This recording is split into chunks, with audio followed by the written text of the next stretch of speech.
Palladium Books was founded in April 1981, and the first official game release of the company was the Mechanoid Invasion, followed by the Palladium Roleplaying game, which we now commonly call Palladium Fantasy, and my personal favourite, Heroes Unlimited in 1984.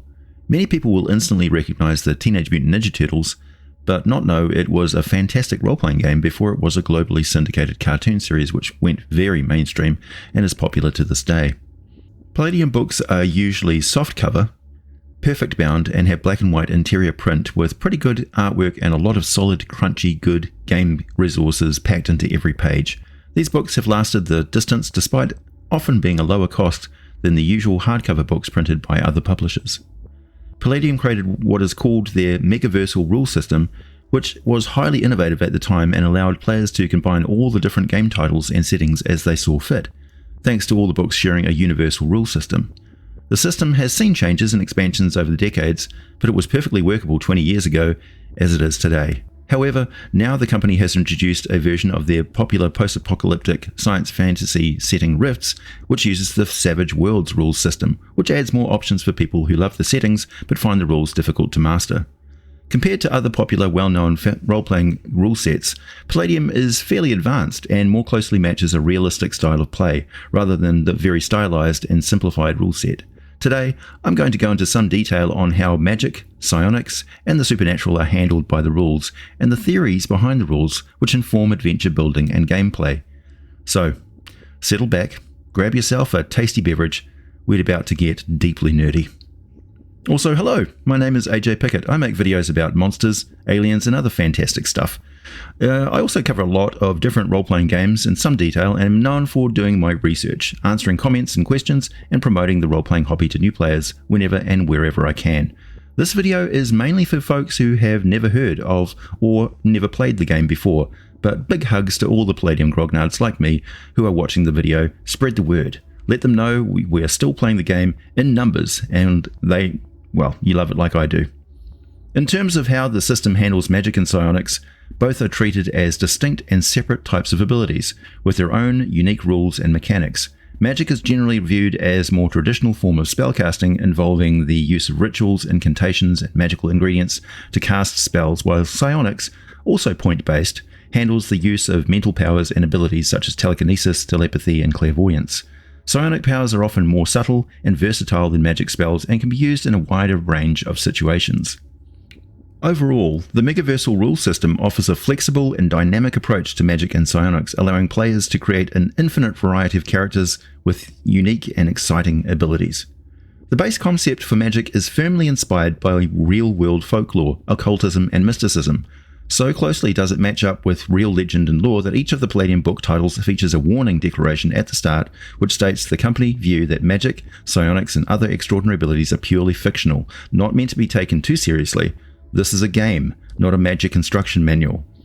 The base point value for any living being, in this case humans, is potential psychic energy, a neutral, supernatural energy that is abundant in children, grows to peak in adolescence, and then by the time a person is an adult, they've used up their energy reserve in dedicating their focus on specific skills and abilities they've mastered in their training and transition into adulthood.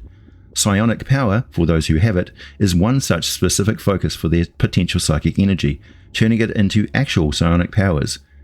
But this energy is not restricted to living creatures. It also represents cosmic forces and tends to flow across the worlds in distinct patterns of Leylines and Leyline nexus points.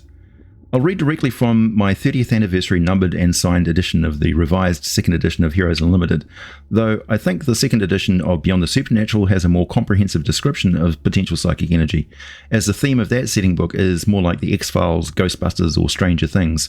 Anyway, turning to page 315 of Heroes Unlimited, and I quote, "On Earth, magic energy continues to ebb and flow as it has always done for eons. As a result, magic has become a sort of science that is used to create, build, control weather, summon, protect, enslave, and destroy. Like any resource, it can be used for good or evil, for the benefit of others or pure selfishness. It's up to how the user decides to channel and mold the energy that will determine how this incredible force is used." Which is to say, magic itself has no sapience or influence. Unlike the Force from Star Wars, potential psychic energy in Palladium is just that, an energy current. as indifferent as in electricity. It doesn't pick and choose how it works and for whom it does. So-called magic energy is normally invisible, like a lot of forces of nature. It's also constant and ever-present energy. Parapsychologists of the 20th century have named it potential psychic energy, or PPE, because everything and everybody seems to possess a little bit of it, but only a few are able to learn to use that energy in a magical way. PPE runs in natural rivers and streams of energy in straight lines across the planet, like an invisible web of mystic energy. These streams are called Leylines. Where two or more lines cross over, each other is called a Leyline nexus point. This is where the PPE is the strongest. Many of these nexus points and some ley lines have been marked with stone circles, giant totem poles and towering standing stones known as megaliths to indicate places of power. Some places of power have also been seized by powerful practitioners of magic, clergy, creatures of magic and demon lords who have built pyramids, towers, churches, temples and secret lairs at or near nexus points or ley lines. It's these places that practitioners of magic are at their most powerful along such ley lines. Many places of magic are reputed to be inhabited by fairy folk, spirits, elementals, godlings, and even dragons, or haunted by ghosts and wraiths, or plagued by monsters.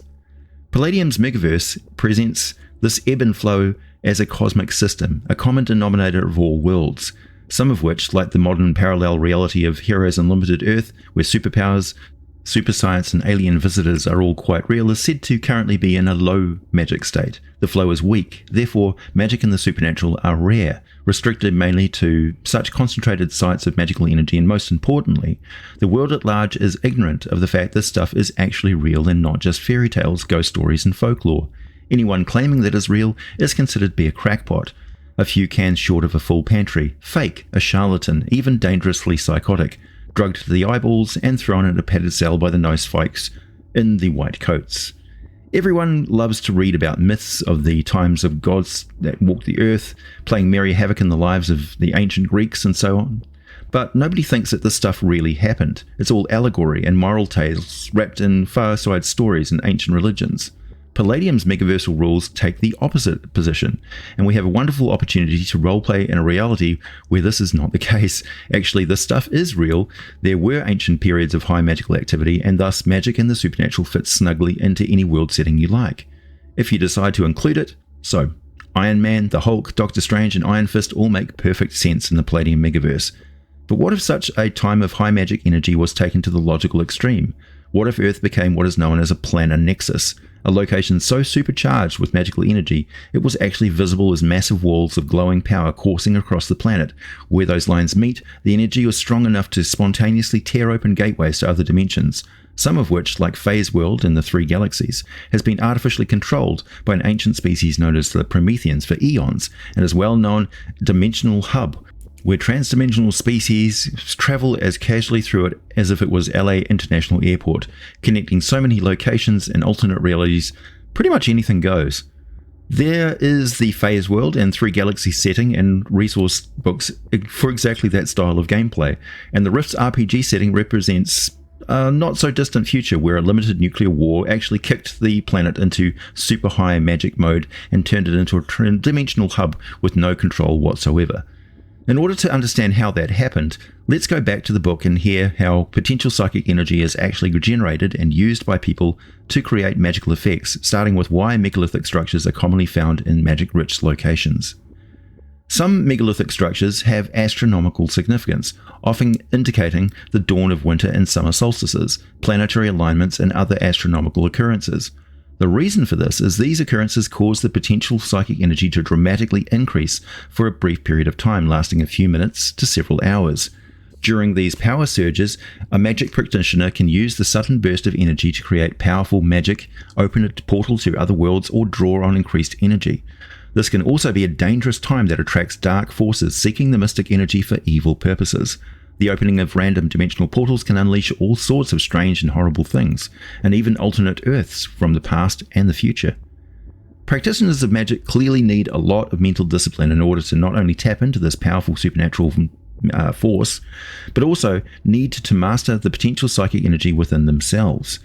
Still, though they develop meditation to quickly recover spent PPE points compared to regular people, they're just individuals, not creatures of magic, and their natural resources are limited when not at the right moment and time to risk encounters with wild magical phenomena as they harness increased magic energy flows. What they need is the energy of other living beings to draw on, like the artificial lifeforms who took over an alternate dimension Earth, ended up breeding humans as living biological batteries to power their civilization in the Matrix movies. Practitioners of magic do this several ways. In the end, it just boils down to 3 factors. First, when a living being dies, its pool of magical energy doubles. So sacrificing living creatures, or even people, is a very evil but viable method of harnessing external potential psychic energy for the magic practitioner. This is reflected in mythology and the concept of modern cults and the human and animal sacrifices. Second, if the mage is not killing the creature, it's a matter of how much PPE the creature or people have, and if they are aware of the mage drawing on the energy from them as part of creating a magical effect. Those beings who refuse to donate their PPE magic to the mage can simply block the mage from doing so. So the only way the mage can get the PPE in that case is to murder them and get the double PPE boost in a vile act of sacrifice. I won't go into the specific numbers involved in the game mechanics, as that is about as interesting as watching someone play Sudoku, but you get the basic idea of how it works, and I assure you there are specific guidelines for exactly how much energy can be drawn, down to how much energy specific animal types have, and even what influence being near a powerful energy source like a Leyline does have on spellcasting, or even what influence to expect during those rare moments of astronomical events. It's a well-developed and very consistent system that works equally well across many world settings. I should note, you can modify and simplify the system quite a lot if you want to, even ignore PPE cost requirements if you want a very rules-light gaming experience. But it's nice to know that if you want to have a really detailed magic system, Palladium has got you covered. The system never dictates how complex or simple you have to be. Something detractors of the Palladium rules always fail to mention when griping about rules complexity is that it's all entirely optional. You can ignore what you don't like and dive deep into the stuff that you do. That is why the game designer describes what is going on, not just in statistics, but from the perspective of the world building and the experience of the player characters within the game setting. Being drained of PPE has no real negative impact on most people. For practitioners of magic, it certainly curtails their ability to cast spells, but there are other means of using PPE. For instance, there do exist rare talismans and amulets that can store PPE, and very rare magic items that can even replenish their own battery of magic energy. A mage will go to some lengths to get hold of as many of these sorts of things as they can, and you can often see heavy practitioners of magic adorned with all manner of little trinkets for just that purpose. So, now we know why sacred sites exist. Cultists gather circles of followers to hold hands and chant along to help them cast more powerful spells, but what about other sorts of magic, like wards and circles? Ritual magic, basically. Ritual or ceremonial magic tends to apply to more powerful magical invocations and usually requires several participants, components, and the drawing of circles or other mystical symbols. Any spell of a high level can also be cast as a spell or a ritual. The high level spells take a randomly rolled number of minutes to cast, and the saving throws, where potential victims get to try and avoid the magical effect, increase in difficulty the higher the level of magic.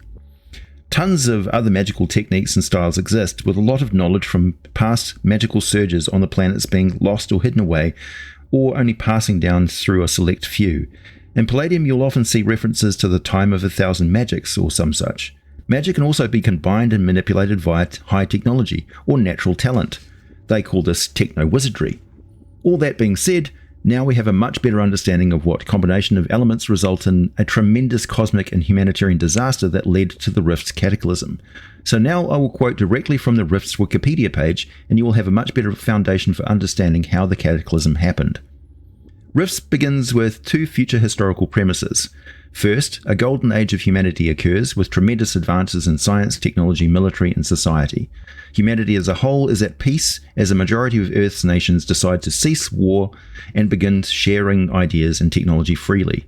Much of the solar system is conquered, humanity's wars will end, and harmony will reign. Second, this golden age is followed by an unknown cause near the winter solstice and a rare planetary alignment causing a disaster that cascades into tremendous destruction via a ripple effect. The cataclysm begins with unprecedented storms of all kinds, earthquakes and tsunamis, and volcanic eruptions including the Yellowstone caldera. What is already a huge release of mystical energy is multiplied as the result of several specific conditions: a rare multiplanetary alignment occurring during the winter solstice and all at midnight. The deaths of millions at the same time amplifies these already high psychic energies, triggering many powerful natural disasters across the world, including the return of Atlantis.